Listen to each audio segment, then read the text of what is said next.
It's over in South Florida, Notre Dame and Miami. What an ending to this one. Notre Dame leads the all-time series 18-8-1, but you can see Miami, they won their last 6 games. Jimmy Johnson in attendance. He's pumped up. Second quarter, 3rd and 10, no score. Carson Beck, the era is underway. And look at that pass and look at that catch. Malachi Toney. And the Hurricanes strike first. But Notre Dame won an FBS best 7 games when their opponent scored last season. Miami 9-1 when they scored first a season ago. C.J. Carr, also a new quarterback for the Irish this year. Carr played pretty well. Looking like old school Fran Tarkington here. Finds time and touchdown to Micah Gilbert to tie the game at 7. 20 seconds left in the half. Same score. Miami, 2nd and 3. Beck. C.J. Daniels looking like Odell Beckham. Beckham was along the pylon. That was right down the seam. What a catch. The catch of the year in the early going of the college football season. And Miami takes a 14-7 lead to the break. Beck was 20 of 30. The 2 touchdown passes in the game. Miami, they had the ball to end the first and begin the second, and once again, Jamar Brown gets the carry. After Toney picks up the completion for 16 yards, there's Brown. He is in, 15 carries, 54 yards. And Miami looking good now, 21-7. As the rugby-style touchdown. So much for forward progress stopped. Now the Irish got to come back. Late 3rd. Carr. A hell of a catch. Holy shnikes. What a catch, as Carr in this game was 19 of 30 for 221 yards. Jordan Faison with the catch there. And Notre Dame trails 21-14. Next Notre Dame possession. 2nd and 2. And look at this crazy play. Eventually picked off by Reuben Bain Jr. Take another look. The ball goes off the foot of Keontae Scott. Look at that. Stoink. And there's Bain. They would kick a field goal, so they have a 10-point lead. The Irish then kick a field goal. They need to go down the field and score a touchdown to tie. Carr. Suddenly, Eli Raridon gets wide open. Defensive breakdown by the Canes at the worst time. Down to the 11. A gain of 65. And Carr, as this game went on, they started to run these quarterback draws, and it was working. Carr with the touchdown to tie the game at 24. Now here comes Beck and Miami. Big 3rd and 2 play. And they will get the first down out of the 2-minute stoppage.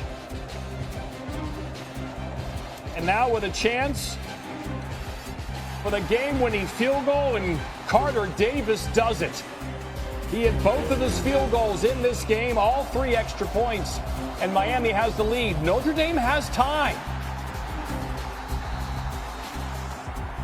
But down goes Carr. 24. This is Miami's first win against a top 10 team since beating Notre Dame in 2017.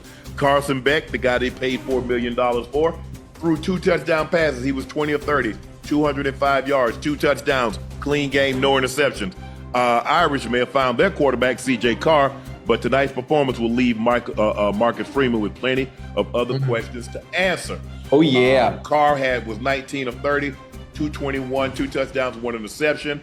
The U was in control of this game, Ocho. I thought they would gonna put it away, 24-14. And the next thing you know, you turn around and the score is 24-24. Oh, yeah. But give the U credit. They put the drive together late in the ball game, got a field goal, and then they turned it over to the defense, and the defense did what they supposed to do. Ocho, what did you like? What did you like about what you saw from the U? Listen, you look very good. I was really worried about the quarterback position. How was Carson Beck going to look? How is his resurgence away from Georgia? How is he going to look in a University of Miami uniform and keeping us? Let me not say us. Keeping University of Miami program where it needs to be, where Cam Moore left them. They were in good hands. Yep. So now, based on what I saw today, they're still in good hands. Small sample size, weather a little bit. I thought the Hurricanes were going to run away with the game, Uncle, when it was 21-7. Yep. But Mr. Freeman and Carr and that offense found a way to get themselves back in the game and make it a little bit more interesting. A little Very interesting game. It didn't have to be that close, but for some reason, coaches always have a way of calling a conservative game to allow the other team to get back in. Well, I think the thing is, Ocho, nerve-wracking towards the end. You don't want to do anything reckless. I understand, because here's the thing. Think about 28-3.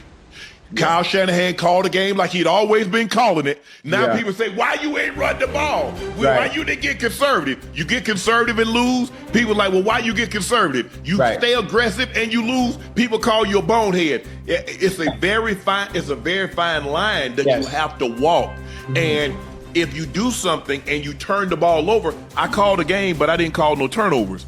So you can't put that on me. You know, somebody misses a block, somebody misses an assignment or something like that, or a drop pass on third down. Now you're getting off the field. I've always felt it's easier to play from behind than it is with a lead. Right. Because you throw caution to the wind when you're behind. What do I got to lose, Ocho? I'm already down. I'm down 14 points. I'm down 17, 21 points. I don't have a damn thing to lose. Everybody's already written me off. So I can throw caution to the wind, or I can run a triple reverse, I can onside kick you, I can do whatever, because there is no expectation at that point in time, because I'm down by double-digit scores. And so I understand to a certain extent, but I thought Miami tonight, I thought they made plays. I thought the one-hand touchdown grab, Ocho, would have got 30, he had an interception, and that's what you have to have. If you're going to get to where you want to go, you're going to have guys to make plays on both sides of the ball. I love what Bain Jr. did at the defensive end. He thought he had it one time. He got the ball away on second down. Bain said, come here, I'm going to get you again. And got him again. But as a quarterback, you know you can't take a sack in that situation. You got no timeouts.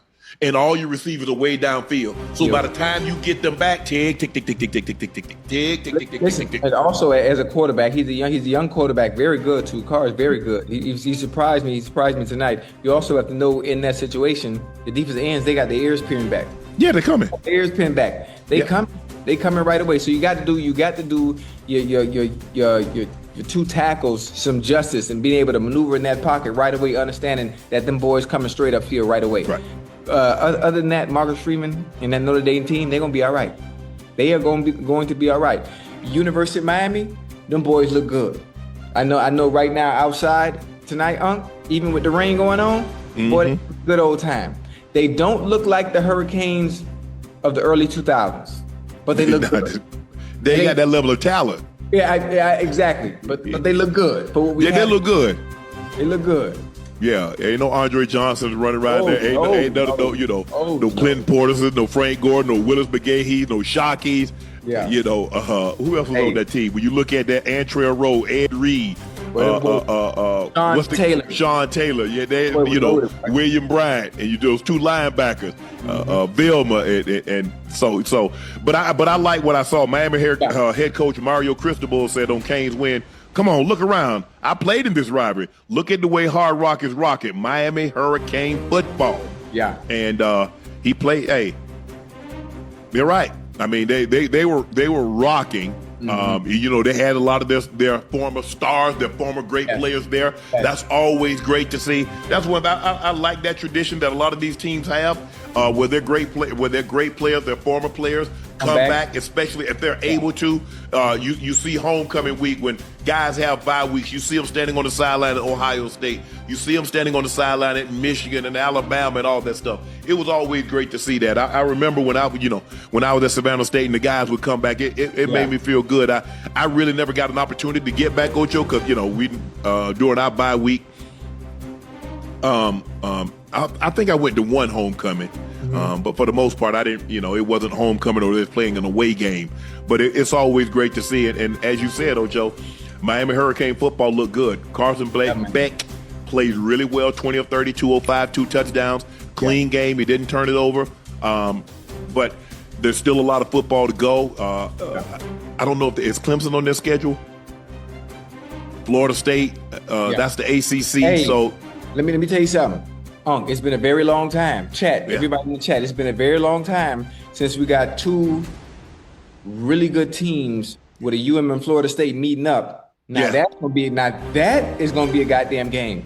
Boy, what Florida State put on film yesterday, and what UM put on film tonight, man, stop playing, man. And obviously, listen, you're only gonna get better as the season goes on, especially from an offensive standpoint. Right. The offense always starts a little slower. They're a little behind the 8 ball as opposed to defense, who all they have to do is just read and react. Once they get themselves into a rhythm, man, please. C.J. Daniels didn't catch a touchdown pass last season at LSU, but he scored his first touchdown since 2023 with a one-handed grab in the rain. And, I thought the ball security was fairly well. I mean, considering the inclement weather, it seemed like the turf gave a little bit. You're below sea level. So once things get saturated, the turf is going to give. If I'm not mistaken, Ocho, I think they had a black college football. I think Howard played somebody in that same stadium yesterday. Played somebody. Howard played the illustrious, the one and the only. Didn't y'all get beat? Of all time. They played FAMU. Didn't y'all get beat? Huh? Didn't y'all get beat?